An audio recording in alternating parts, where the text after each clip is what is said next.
Selamat malam, salam sejahtera. Terima kasih karena bersama dengan saya di Nazli Nudity Channel. Dipetik daripada Harapan Daily, ini satu lagi berita paling menggembirakan untuk Anwar Ibrahim.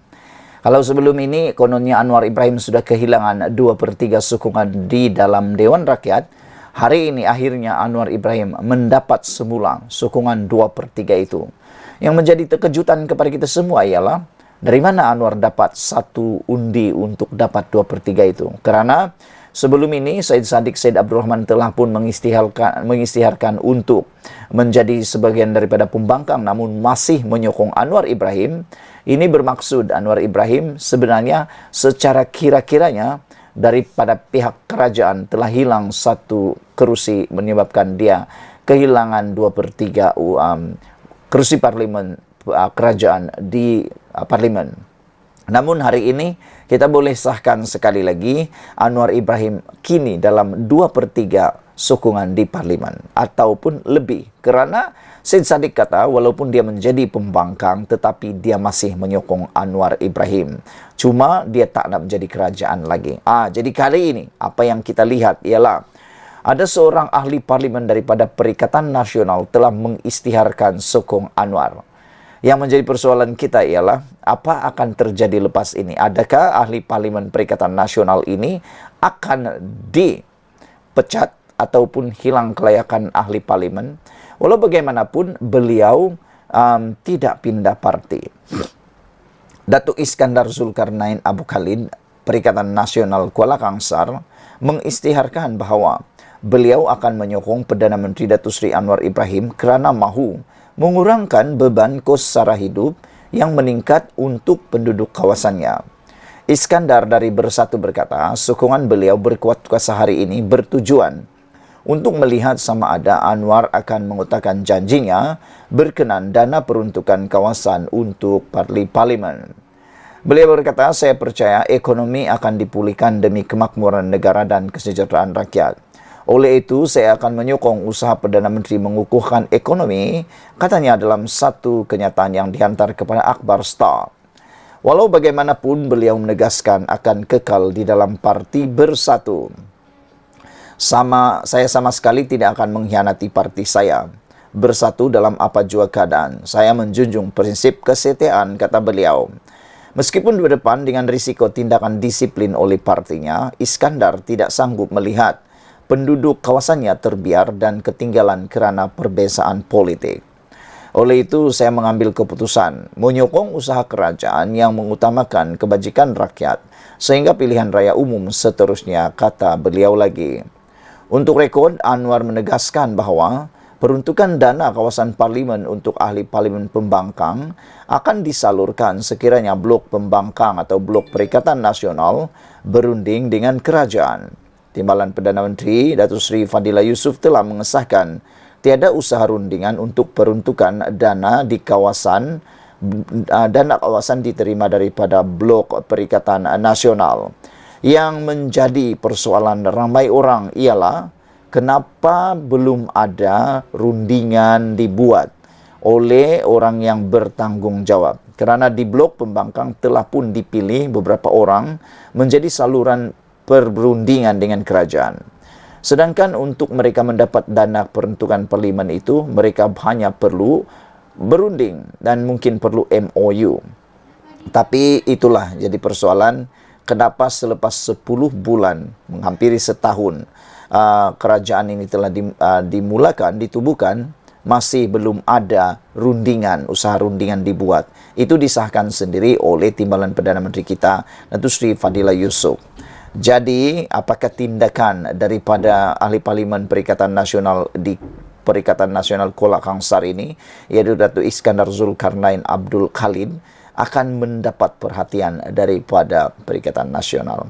Atau yang mungkin lebih menyayat hati kalau akan lebih ramai ahli parlimen daripada Perikatan Nasional yang mungkin akan sama-sama melakukan perkara yang sama, atau mereka akan mengikut jejak ahli parlimen Kuala Kangsar ini. Pada pendapat saya, tidak salah untuk mereka mengambil tindakan membuat MOU dengan Anwar Ibrahim untuk kepentingan rakyat di kawasan mereka.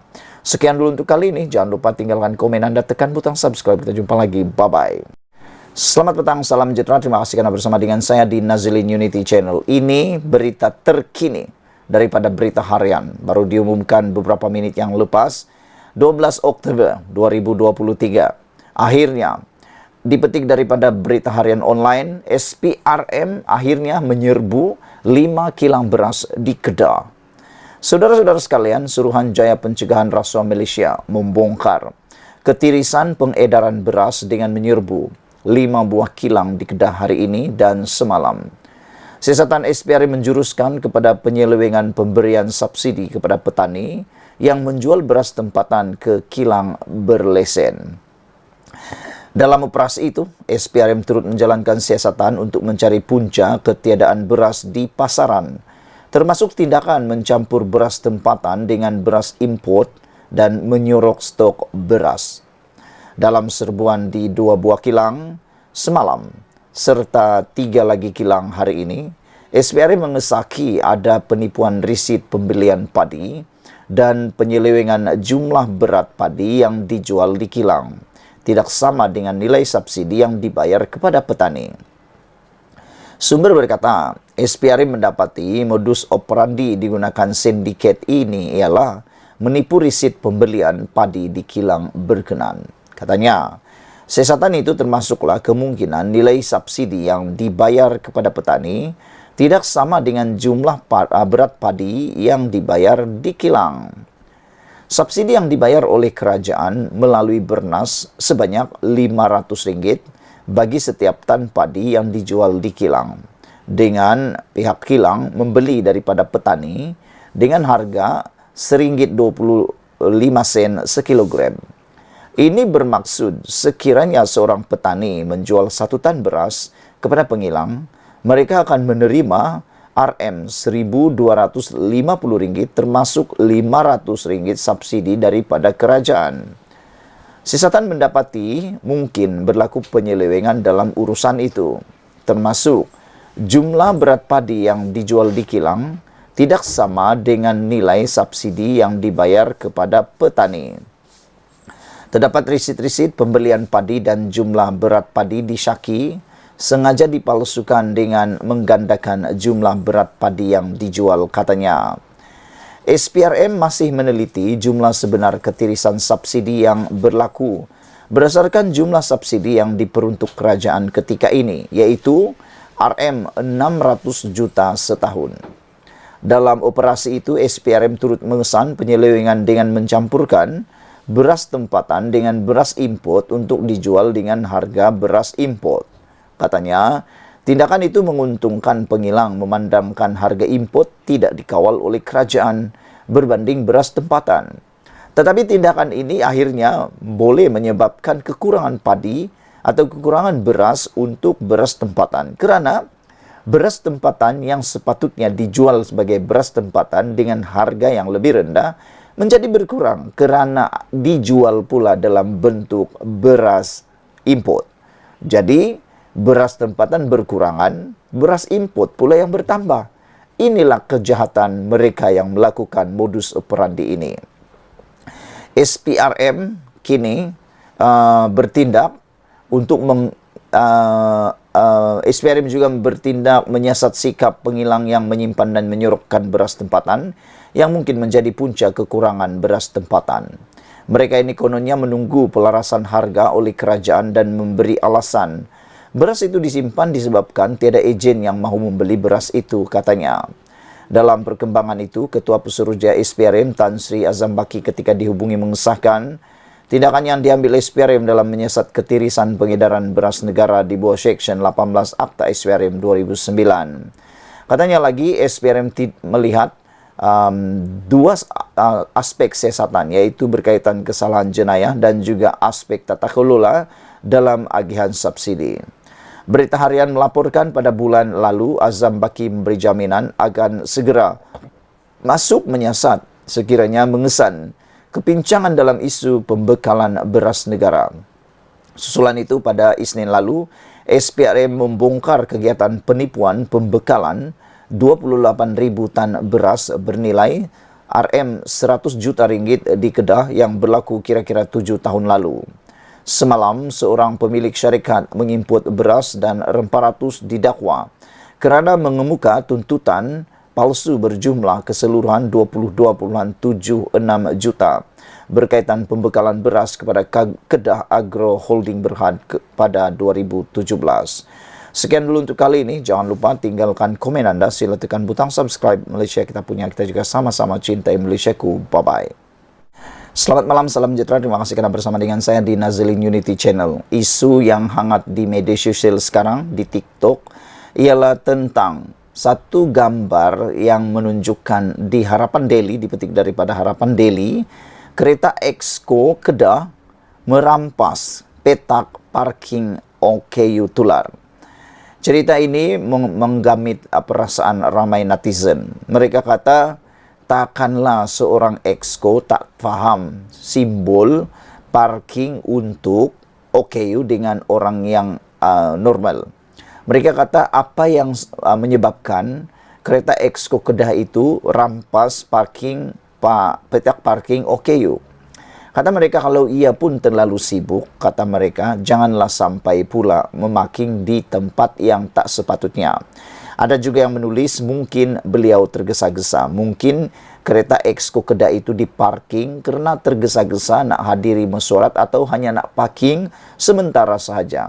Tapi ada yang menjawab, bagaimana kalau tiba-tiba ada orang OKU yang nak parking di situ? Nak tunggu macam mana, kata mereka lagi.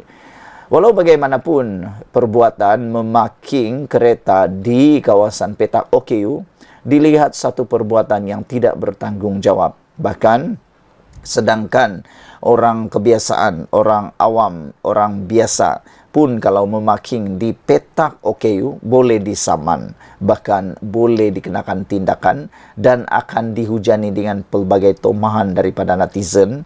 Ini kan pula kereta Exco. Hati-hatilah sekarang ini kerana perbuatan seperti ini cepat akan tersebar di mana-mana. Hari ini kita digemparkan dengan satu gambar tular kenderaan rasmi Exco Kerajaan Negeri Kedah diletak dalam petak parking khas orang kelainan upaya atau OKU.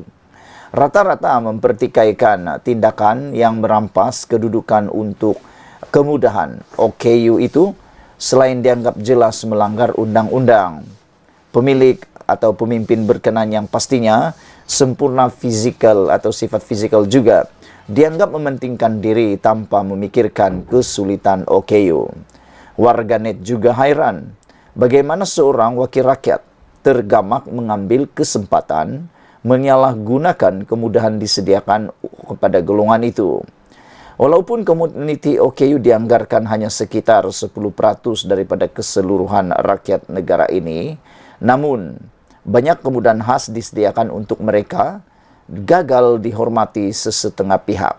Memang bikin panas jugalah kita tengok kan kadang-kadang apabila parking OKU yang hanya 1-2 itu saja pun dirampas oleh orang kebanyakan yang sifatnya normal. Jadi kita harap perbuatan seperti ini janganlah berulang dan semoga adalah penerangan ataupun penjelasan daripada pemilik kenderaan ini. Sekian dulu untuk kali ini. Jangan lupa tinggalkan komen anda. Sila tekan butang subscribe. Malaysia kita punya, kita juga sama-sama cintai Malaysiaku. Bye-bye.